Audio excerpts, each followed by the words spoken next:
एक गांव में मोहन नाम का एक छोटा लड़का रहता था।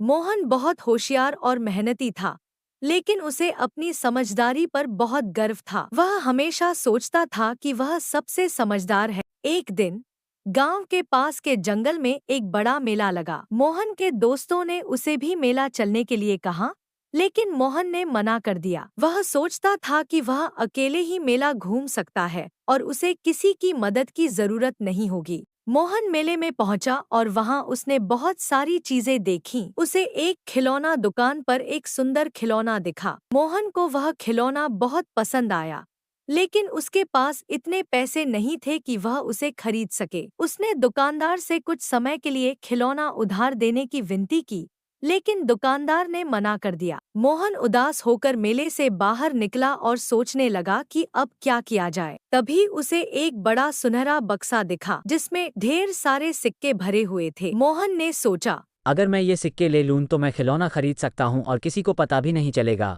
मोहन ने जल्दी से बक्से से कुछ सिक्के निकाल लिए और खिलौना खरीदने के लिए वापस दुकान की ओर चल पड़ा। लेकिन उसके दिल में एक अजीब सी बेचैनी थी। उसे बार बार यह ख्याल आ रहा था कि उसने चोरी की है और यह सही नहीं है। जब वह दुकान पर पहुंचा, तो दुकानदार ने उसे देखा और पूछा, तुम्हारे पास पैसे कहाँ से आए?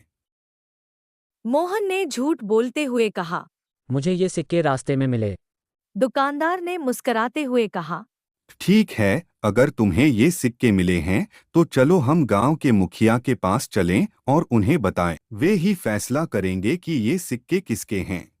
मोहन डर गया और सोचने लगा कि अब क्या किया जाए। लेकिन उसने समझदारी से सोचा और फैसला किया कि वह सच बताएगा। वह मुखिया के पास गया और सब कुछ सच सच बता दिया। मुखिया ने उसकी ईमानदारी की तारीफ की और कहा, तुम्हारी समझदारी और ईमानदारी ने तुम्हें सही रास्ते पर रखा है। चोरी करना गलत है, लेकिन अपनी गलती मानना और सच बोलना सबसे बड़ा गुण है। मुखिया ने मोहन को माफ कर दिया और उसे समझाया कि सच्चाई और ईमानदारी ही सबसे बड़ी संपत्ति है। उन्होंने मोहन को पुरस्कार के रूप में एक छोटा सा खिलौना भी दिया, जो गांव के सभी बच्चों के लिए प्रेरणा बना। इस घटना के बाद मोहन ने अपनी समझदारी और ईमानदारी को अपनी सबसे बड़ी ताकत मान लिया। इस कहानी से हमें यह सीखने को मिलता है कि चाहे जितनी भी कठिनाइयां आएं, हमें हमेशा सच बोलना चाहिए और ईमानदारी से काम लेना चाहिए। समझदारी और ईमानदारी ही हमें जीवन में सच्ची सफलता दिला सकती हैं।